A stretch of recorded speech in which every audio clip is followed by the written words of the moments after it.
Hello guys, welcome back. In this video I will show you how to delete draft video on TikTok. You may have several drafts saved in the TikTok app or just one. If you would like to delete it, you can. First step is open the TikTok app on your mobile device. Then click on the profile icon that says Me located in the lower right hand. Open your draft videos, then tap Select in the upper right corner.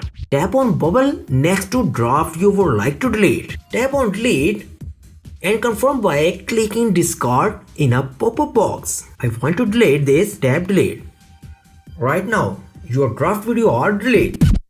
There is also a problem with this video. So ask about these comments any problem related to social media and internet.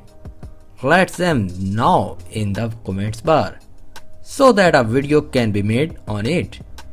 Please like this video and subscribe our channel and press icon for any updates and notifications.